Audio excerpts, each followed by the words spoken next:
السلام علیکم۔ آپ کے اپنے چینل ناولس لائبریری میں آپ سب کا تہہ دل سے خوش آمدید کرتی ہوں۔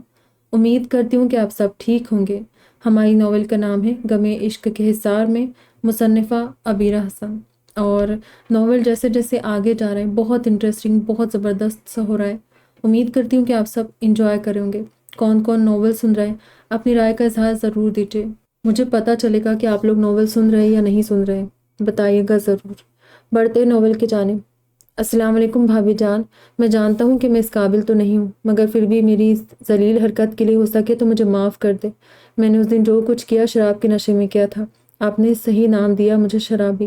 واقعی میں شرابی ہو چکا تھا، مگر آپ کے ساتھ ذلالت دکھانے کے بعد میں اپنے دادا جان، پاپا، اپنی ماؤں اور بھائیوں کی سب کی نظروں میں گر چکا۔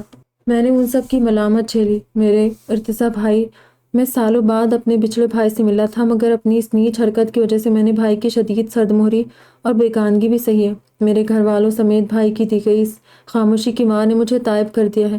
میں آپ کے آگے ہاتھ جوڑتا ہوں بھابھی جان، اگر آپ مجھے معاف کر دے گی تو بھائی بھی مجھے معاف کر دیں گے، ورنہ نہیں۔ آپ چاہیں تو مجھے سزا بھی دے سکتی ہے۔ آپ کی دی ہوئی ہر سزا میں جھیلنے کو تیار ہوں، بس مجھے یوں حقارت آمیز نظروں سے مت دیکھے۔ مرتضیٰ کی امی جان، ماما جان اور اپنی بھابھیوں کے ساتھ اندر روم میں بیٹھی باتیں کرتے ہوئے چائے سے لطف اندوز ہو رہی تھی۔ چائے کے مگ خالی ہوتے ہی وہ سب برتن سمیٹ کر کچن میں چلی آئی کہ اپنے پیچھے اچانک آہٹ پا کر پلٹی اور خود سے کچھ دور دروازے کے آگے سر جھکائے کھڑے ارتضیٰ کے شرابی بھائی کو دیکھ کر اس کے نکوش تن گئے تھے، مگر پھر اس کی باتوں نے علائے کو منہ کھولنے پر مجبور کر دیا تھا۔ تم اسی سلوک کے مستحق ہو کیونکہ تم عورت کی عزت کرنا نہیں جانتے۔ مسلمان ہو کر شراب پیتے ہو، پھر نیچ اور شرمناک کام کرنے لوگوں کے گھروں پر جاتے ہو۔ وہ تو بدقسمتی سے میں تمہاری رشتہ دار نکل آئی، اور اس سے بھی زیادہ بدقسمتی یہ ہوئی کہ میں تمہارے بھائی کی زندگی میں بھی شامل ہونے جا رہی ہوں۔ لیکن اگر تم کسی غیر لڑکی کے ساتھ ایسا کرتے تو کیا تم اسی طرح تائب ہو کر اس سے معافی مانگنے جاتے؟ یقیناً نہیں، بلکہ میری جگہ کوئی اور لڑکی ہوتی تو وہ اس دن تمہاری حیوانیت کا شکار ہو جاتی۔ ایک شریف لڑکی کو اپنی عزت جان سے بھی زیادہ پیاری ہوتی ہے، اور تم اس دن کسی کے جان لینے والے تھے۔ اگر وہ لڑکی میری طرح تمہارے سامنے مزاحمت نہ کر پاتی تو تم تو اپنے مذموم ارادوں میں کامیاب ہو ہی چکے تھے۔ ہمارے ملک کا المیہ یہ ہے کہ یہاں سفید پوش گھرانوں کی لڑکیاں اور ان کے گھر والے ان معاملات میں بے حد بے بس اور لاچار ہوتے ہیں۔ کچھ ایک تو اپنی عزت کی خاطر اس طرح کے ظلم کے خلاف آواز تک نہیں اٹھا پاتے، اور کچھ ایک ہمت کر کے آواز اٹھا بھی لے تو تم جیسے امیر زادے ان کی آوازوں کا اس بری طرح سے گلا دبا دیتے ہو کہ نہ وہ ادھر کے رہ پاتے ہیں نہ ادھر کے، نہ قانون سے انہیں انصاف مل پاتا ہے اور نہ ہی ان کی بیٹیوں کو خاندان برادری میں کوئی قبول کرتا ہے۔ پولیس عدالت تم جیسوں کا کچھ نہیں بگاڑ پاتی، اور تم یوں ہی کھلے دندناتے دوسری لڑکیوں کی زندگیاں برباد کرنے نکل پڑتے ہو۔ Mister Malik, whatever your name is, تم معافی کے لائق بالکل نہیں ہو، سمجھے؟ میں تمہیں معاف نہیں کروں گی۔ دو ٹوک لہجے میں بولتے دوبارہ پلٹ گئی۔ بالکل ٹھیک بیٹی، صحیح کہا تم نے، اس جیسے لڑکوں کو معاف کرنا واقعی ان کی مزید حوصلہ افزائی کرنے کے مترادف ہے۔ تم اسے بالکل معاف مت کرنا بلکہ اسے سزا دو، سخت سے سخت سزا، تاکہ آئندہ کے لیے ایسی گری ہوئی حرکتیں کرنا تو دور، اتنا گرا ہوا سوچے بھی نہیں۔ میں اس معاملے میں اپنے بیٹے کا نہیں بلکہ تمہارا ساتھ دوں گا۔ اپنے پیچھے ارکم ملک کی آواز سن کر علائے ایک جھٹکے سے پلٹی تھی اور سر جھکا کر کھڑے ارکام کے پاس ارکم ملک کو دیکھ کر سٹپٹا کر رہ گئی۔ انکل جی، وہ ایسی بات نہیں ہے، میں کسی کو کیا سزا دوں گی، میں تو بس ہچکچاتے ہوئے بات ادھوری چھوڑ گئی۔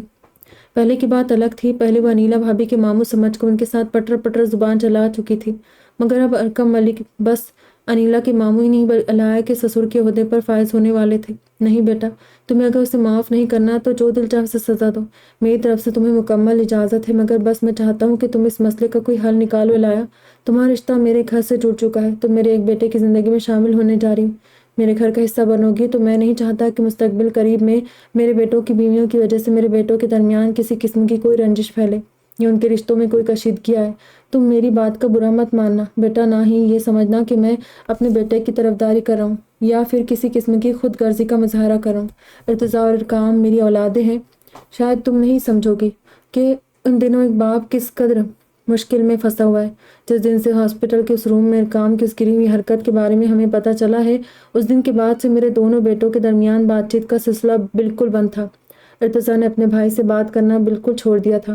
تم خود جانتی ہو ارتضیٰ کس قسم کا انسان ہے، وہ اس نیچ حرکت پر کامی کا چہرہ دیکھنے کا بھی روادار نہیں تھا۔ حالانکہ اگر یہ گھناؤنی حرکت کامی نے تمہاری سوا کسی اور کے ساتھ کی ہوتی تب بھی ارتضیٰ اس کے لیے اپنے بھائی کو معاف نہیں کرتا، مگر بات تمہاری تھی تو تم سوچ سکتی ہو کہ پھر تو وہ کس قدر کامی سے بدگمان ہو چکا ہوگا، بلکہ ارتضیٰ ہی نہیں، تم ازراق سے بھی مل چکی ہو۔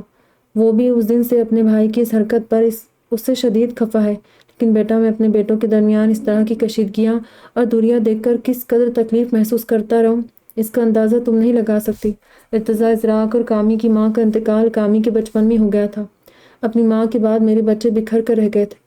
ارتضیٰ 15 سال حفصہ آپی کے گھر پر رہا اور ابھی کچھ دن پہلے وہ اپنے گھر واپس لوٹا ہے۔ خود کامی 10 سال اپنے ماموں کے ساتھ امریکہ میں رہے۔ میرے بیٹے اپنی ماں کے انتقال کے سالوں بعد ایک بار پھر ایک دوسرے کے قریب آئے ہیں، مگر کامی کی اس حرکت کی وجہ سے ان کے درمیان دوبارہ دوریاں پیدا ہو رہی ہیں، جو میں برداشت نہیں کر سکتا۔ کل میں نے بہت مشکل سے ارتضیٰ کو سمجھا کر کامی سے بات کرنے پر مجبور کیا ہے۔ میں نے اس سے وعدہ کیا تھا کہ میں آج کامی کو تمہارے پاس لاؤں گا اور اس کا فیصلہ تم پر چھوڑ دوں گا۔ اب یہ تمہارے سامنے ہے اور یہ تمہاری مرضی ہے کہ تم اسے سزا دو یا معاف کر دو۔ میں ہر حال میں تمہارے ساتھ ہوں۔ ارقم ملک نے بے چارگی سے ہاتھ مسلتے علاء کو پورے معاملے سے باخبر کیا۔ علاء نے ذرا کی ذرا نظر اٹھا کر ایک نظر اس مجبور باپ کی طرف دیکھا تھا۔ وہ انکل کی بے بسی سمجھ رہی تھی۔ کوئی بھی باپ اپنی اولاد کے درمیان ناچاکی برداشت نہیں کر سکتا تھا۔ جانتی تھی کہ ارتضیٰ کے ساتھ ایک مضبوط تعلق میں بند کر وہ خود بھی ملک فیملی کا حصہ بننے والی تھی، پھر کیا وہ خود اپنی وجہ سے بھائیوں کے درمیان یہ دوریاں دیکھ سکتی تھی، جبکہ ارقام اس کے سامنے خود نہ صرف معافی مانگنے آیا تھا بلکہ اس کی دی ہوئی سزا کے لیے بھی تیار تھا۔ انکل، میں آپ کی مجبوری سمجھ رہی ہوں۔ جو حرکت آپ کے بیٹے نے کی ہے وہ واقعی قابل معافی نہیں، مگر اب جب کہ میں ارتضیٰ کی زندگی سے جڑنے والی ہوں تو ان کا ہر رشتہ میرے لیے بھی اتنا ہی محترم ہے جتنا خود ارتضیٰ کے لیے۔ آپ بے فکر ہو جائیں، میری طرف سے اب اس معاملے میں آپ کو کوئی پریشانی نہیں ہوگی۔ میں نے آپ کے بیٹے کو معاف کر دیا ہے۔ رہی سزا کی بات تو اس کے کیے کی سزا میں اسے پہلے ہی دے چکی ہوں، مگر اس دن نشے کی حالت میں جو چیز میں اسے نہیں سمجھا سکی ہوں، ہو سکے تو وہ آپ اسے سمجھائے کہ جس طرح ایک عورت ہمیشہ ماں، بہن، بیوی اور بیٹی جیسے مقدس رشتوں میں اچھی لگتی ہے، اسی طرح مرد بھی باپ، بھائی، شوہر اور بیٹے جیسے معتبر رشتوں کے روپ میں ہی اچھا لگتا ہے۔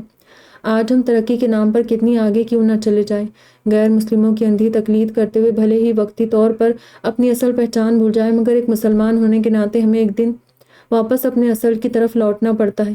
ہماری اقدار وہی صدیوں پرانی رہے گی جس دن کی پاسداری کرتے ہوئے ہم بقا کا راستہ طے کرتے ہیں۔ آپ کا بیٹا پہلے ایک اچھا مسلمان نہیں تھا، مگر کوشش کرے کہ اب یہ سیدھی راہ پر چل سکے۔ علاء کے مدلل جواب نے ارقم ملک کے دل پر رکھا بوجھ اتار پھینکا تھا۔ انہوں نے مسکراتے ہوئے آگے بڑھ کر علاء کی پیشانی چوم لی تھی۔ خوش رہو بیٹا، تم بہت سمجھدار ہو۔ اکمل بھائی نے واقعی تمہاری بہترین تربیت کی ہے۔ اللہ تمہیں اور میرے ارتضیٰ کو ایک دوسرے کی ہمراہی میں ڈھیروں خوشیاں دے، آمین۔ ارقم ملک اس کے سر پر ہاتھ رکھتے بولے تھے، بہت شکریہ بھابھی جان، میں کوشش کروں گا کہ آپ کے استاد محترم کے نقش قدم پر چل کر ایک اچھا انسان بن سکوں۔ ویسے آپ شادی کے بعد بھی انہیں استاد محترم ہی کہے گی؟ ارقام نے اپنے سامنے کھڑی خوبصورت سی علاء کو دیکھتے مسکرا کر پوچھا۔ یہ پہلی بار تھا کہ ارقام کی موجودگی میں علاء کے ہونٹوں پر مسکراہٹ پھیلی تھی۔ اس کے سوال پر جھینک کر مسکرا دی تھی۔ اچھا، معافی ملتے ہی پھیلنا شروع کر دیا۔ پہلے وہ گفٹ تو دو جو منگنی کی خوشی میں تم علاء کے لیے لائے تھے۔ ارقم ملک نے بیٹے کے کندھے پر ہاتھ پھیلاتے ہوئے کہا۔ ارقام نے اسبات میں سر ہلاتے اپنے پاس رکھی کچن ٹیبل کی چیئر پر رکھا چھوٹا سا پیپر بیگ اٹھا کر علاء کے سامنے کیا تھا۔ یہ آپ کے لیے میری طرف سے چھوٹا سا تحفہ ہے بھابھی جان، بلکہ میرے ساتھ زر بھائی، سعدی اور عماد کی طرف سے بھی ہے۔ تینوں بھی یہاں آنے کو شدت سے بے چین تھے، مگر آپ کے استاد محترم نے بیچاروں کے ارمانوں پر پانی پھیر دیا۔ زر بھائی کو تو باقاعدہ دھمکا کر آفس بھیجا ہے۔ سعدی اور عماد بھی آپ سے ملنے کے لیے بندروں کی طرح بہت اچھل رہے تھے، تو بھائی نے انہیں زبردستی پکڑ کر پیڑ سے باندھ دیا ہے۔ ارقام نے باپ کو دیکھ کر شرارت سے کہا، اچھا جی، میرے بیٹے تمہیں بندر نظر آ رہے، تو بندر کا بھائی کیا ہوا؟ بڑا بندر، رائٹ؟ چلو بھائی علاء، تم بڑے بندر کا گفٹ ایکسیپٹ کرو اور ہمیں اجازت دو۔ ارقم ملک مسکراتے بولے تھے اور علاء نے خاموشی سے ارقام کے ہاتھ سے وہ چھوٹا سا پیپر بیگ لے لیا تھا۔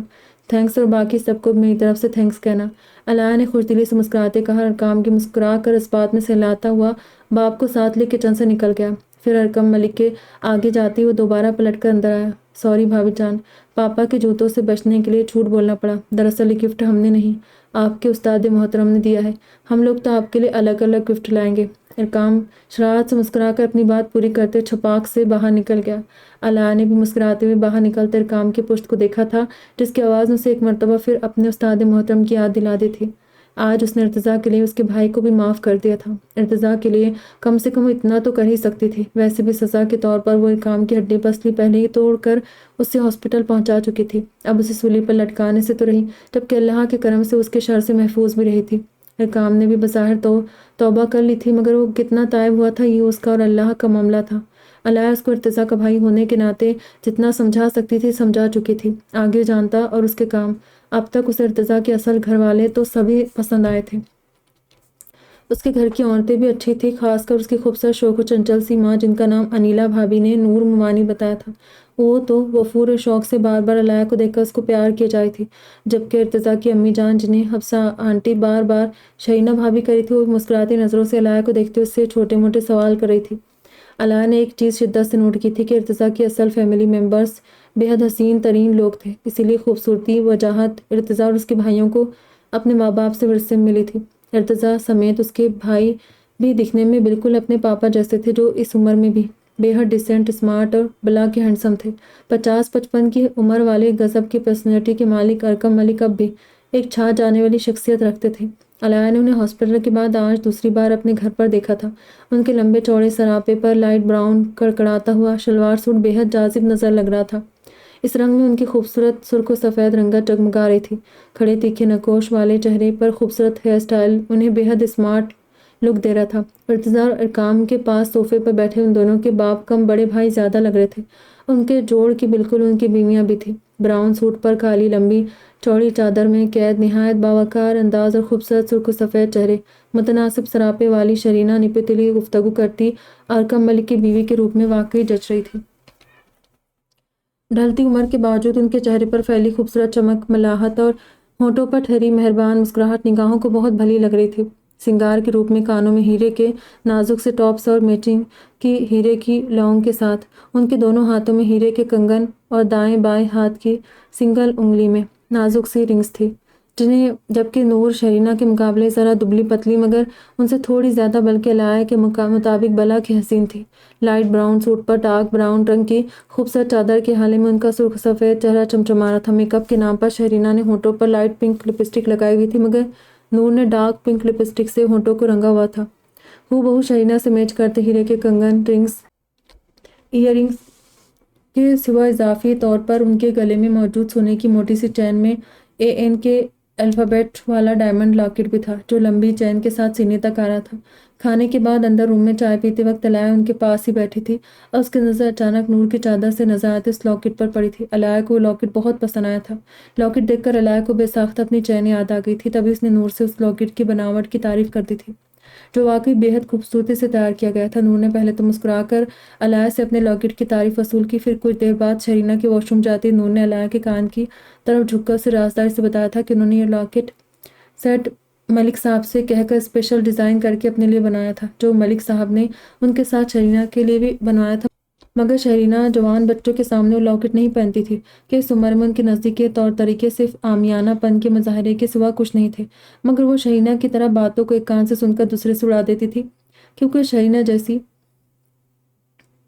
عمر دراز خاتون کے سامنے خاصی ینگ تھی، اسی لیے اپنے شوہر کے لیے خود کو سجا سنوار کر رکھتی تھی۔ علیہ ہونے والی ساس کی شرارتی سرگوشی پر محظوظ ہو کر مسکرا دی تھی، یعنی مستقبل قریب میں اسے دو ساسوں کے ساتھ رہنا تھا، جن کے ایک دوسرے کے ساتھ تعلقات بنتے بگڑتے رہتے تھے۔ علیہ کو ارتضیٰ کی دلچسپ فیملی بے حد پسند آئی تھی۔ پھر مردانے سے بلاوا آنے پر جلد ہی شرینہ، نور اور حفصہ بیگم جانے کے لیے اٹھ گئی تھی۔ مہمانوں کے ساتھ سمیر بھائی نے بھی بیوی کو بلا کر ملک ہاؤس چلنے کی کہا تھا، تبھی انیلا شوہر اور مہمانوں کے ساتھ ہی بچوں کو لے کر نانی کے یہاں جانے کو تیار ہو گئی تھی۔ باہر لاؤنج میں سب موجود تھے، مگر ارتضیٰ کہیں نظر نہیں آ رہا تھا۔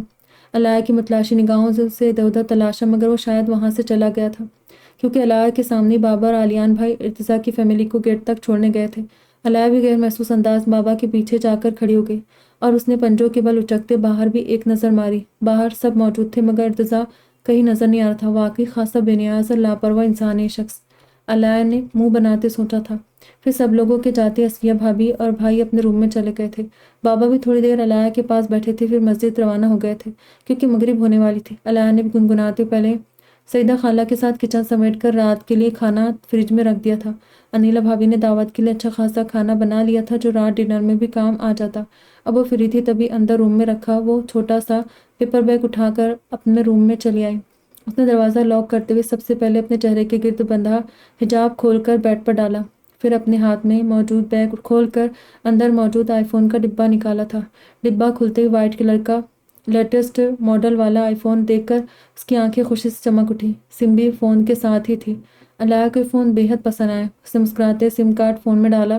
سم فکس ہو گیا تھا۔ علیہ نے اپنا نمبر پر کال کی۔ نیا نمبر اس کے فون پر چلا گیا۔ اس نے مطمئن ہو کر ڈبہ اور بیگ اٹھا کر اپنی وارڈروب کے نچلے خانے میں لاپرواہی سے ڈال دیا اور وہ نیا نکور سلم ٹرم سا فون وارڈروب میں رکھے اپنے خوبصورت سے ریڈ کلر کے بیگ میں ڈال دیا۔ یہ اس کا نیا بیگ تھا جو وہ بھابھی کے ساتھ شادی میں جانے کے لیے لائی تھی۔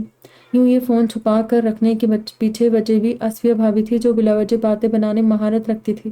علیہ نہیں چاہتی تھی کہ بھابھی کی نظر منگنی کے بعد ارتضیٰ کے دیے اس پہلے گفٹ پر پڑے۔ اس نے سوچ لیا تھا کہ وہ فون انیلا بھابھی کو دے کر بعد میں کسی بہانے سے آصفیہ بھابھی کے سامنے ہی ان سے لے لے گی تاکہ آصفیہ بھابھی کی زبان بعد میں بند رہے۔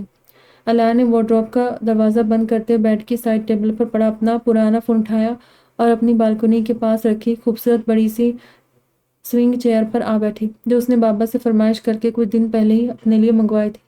اپنا پرانا فون آن کرتے اس نے سب سے پہلے واٹس ایپ چیک کیا تھا۔ انیلا بھابھی نے اس کی اور ارتضیٰ کی پکس اپنے فیملی گروپ میں سینڈ کی تھی جو دن میں شرینہ اور نور کے علیہ کو انگوٹھی اور کنگن پہنانے کے دوران انہوں نے خود ہی لے لی تھی۔ ارتضیٰ کی بھی علیان اور سمیر کے ہاتھ سے مٹھائی کھاتے وقت کی کچھ پکس تھی جنہیں دیکھ کر علیہ کا دل خوشی سے جھوم اٹھا تھا۔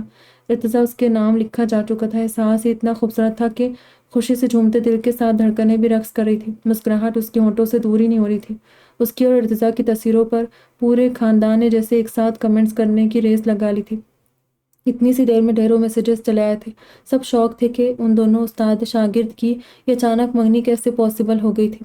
علیہ نے ایک دو میسیجز کے بعد باقی کی میسیجز پر سرسری سے نظر ڈالی۔ کچھ لوگوں نے انہیں اس نئے رشتے میں بندھنے پر دعائیں دی تھی تو کچھ کی جلن ان کے الفاظ سے صاف ظاہر ہو رہی تھی۔ خاندان کے کچھ ایک لوگ علیہ کے متمنی تھے تو کچھ والدین ارتضیٰ پر نظر جمائے بیٹھے تھے۔ علیہ نے ایسے جل ککڑوں پر لعنت بھیجتے ہوئے اپنی اور ارتضیٰ کی تصاویر کو دیکھنا شروع کر دیا۔ پھر ارتضیٰ کی ایک تصویر پر آ کر وہ رک گئی جس میں علیان ارتضیٰ کو مٹھائی کھلاتے ہوئے سامنے دیکھ رہا تھا۔ ارتضیٰ اپنے ہونٹوں سے مٹھائی کے بقایا جات ہٹاتے نیچے نظروں سے مسکرا رہا تھا۔ ارتضیٰ کے خوبصورت چہرے کو دیکھتے علیہ کا دل شدت سے اس سے بات کرنے کو مچل اٹھا۔ تب اس نے اسی وقت بے نیاز شخص کو واٹس ایپ کیا تھا: السلام علیکم، منگنی مبارک ہو استاد محترم۔ مجھے نہیں پتا تھا کہ ان مینکیوں کو ٹالنے کے لیے میرے جھوٹ کہی گئی بات اتنی جلدی سچ ہو کر قبول ہو جائے گی۔ آپ خیر سے منگنی شدہ ہو گئے ہیں؟ علیہ نے دھیرے دھیرے پیروں سے چیئر کو جھلاتے میسج ٹائپ کیا۔ وعلیکم السلام، جی بالکل الحمدللہ، منگنی شدہ ہو چکا ہوں، کچھ وقت بعد شادی شدہ بھی ہو جاؤں گا، بس آپ کے ایگزامز کا انتظار ہے، ختم ہو تو میں اپنی فائٹر جیٹ کو اپنی زندگی میں باقاعدہ سند کے ساتھ لے آؤں۔ شدت سے منتظر ہوں ان خوبصورت ساعتوں کا، اور دیکھ لو تم ان مینکیوں کا تمہارا بھابھی کے ساتھ آنا کتنا اچھا شگن رہا۔ تمہارے خیر کے الفاظ اللہ نے کتنی جلدی قبول کر لیے۔ ارتضیٰ کا انسٹنٹ رپلائی آیا تھا: وہ تو ہے، اور آپ کہاں بھاگ لی اچانک استاد محترم؟ ویسے یہ سفید پہلوان سے استاد محترم تک کا سفر خاصا مشکل رہا میرے لیے ارتضیٰ۔ یہ نام استاد محترم تم پر سوٹ نہیں کرتا بلکہ تمہیں خاصی بڑی ہستی ظاہر کرتا ہے۔ سمیر بھیا نے بلا وجہ پابند کر کے پھنسوا دیا مجھے، علیہ نے مزے سے مسکراتے ٹائپ کر کے سینڈ کر دیا تھا۔ خبردار جو تم نے اب مجھے سفید پہلوان کہہ کر بلایا۔ سمیر بھیا نے کیا کہا تھا تم سے کہ تم مجھ سے اسی شرط پر پہلوانی سیکھ سکتی ہو جب مجھے کسی بھی فضول نام کے بجائے عزت کے ساتھ استاد محترم کہہ کر بلاؤ گی؟ تمہارے لاہور آنے کی وجہ سے ابھی تک تمہاری ٹریننگ پوری نہیں ہوئی ہے، اسی لیے تم ابھی تک اپنے وعدے کی پابند ہو۔ میں اب بھی تمہارا استاد محترم ہوں تو دوبارہ مجھے سفید پہلوان کہنے اور وعدہ توڑنے کی صورت میں ٹریننگ کا وہ لاسٹ حصہ مجھے یوں ہی ادھورا چھوڑنا پڑے گا جو میں شادی کے بعد تمہیں سکھانے کا ارادہ رکھتا ہوں۔ ویسے بھی اب ہماری شادی ہونے والی ہے تو مجھے ان فضول ناموں سے بلانے اور تم کہنے کی بجائے آپ کہنے کی عادت ڈال لو۔ ارتضیٰ کی دھمکی بھرا میسج پڑھتے ہوئے کھلکھلا کر ہنستی تھی۔ اچھا جی، یہ منہ اور مسور کی دال تمہیں میں آپ کہوں گی، سوچنا بھی مت۔ اور میری ٹریننگ کا کون سا حصہ بھی باقی رہ گیا ہے بتاؤ مجھے، ذرا میں بھی تو سنوں۔ علیہ نے لبوں کا کونا دانتوں تلے دباتے شرارت سے پوچھا۔ کشتی کا آخری داؤ، جب اپنے مقابل کی آنکھوں میں آنکھیں ڈال کر اس پر اچانک حملہ کیا جاتا ہے اور اسے اپنے بازو میں شیر کی طرح جکڑ کر بے بس کرتے آخر میں پچھاڑا جاتا ہے، کچھ اس طرح کہ دوبارہ آپ کے مقابل آنے کی ہمت نہ کر سکے۔ تمہیں یہ داؤ سکھانے کے لیے مجھے ایک دنیا کے سامنے غازی سے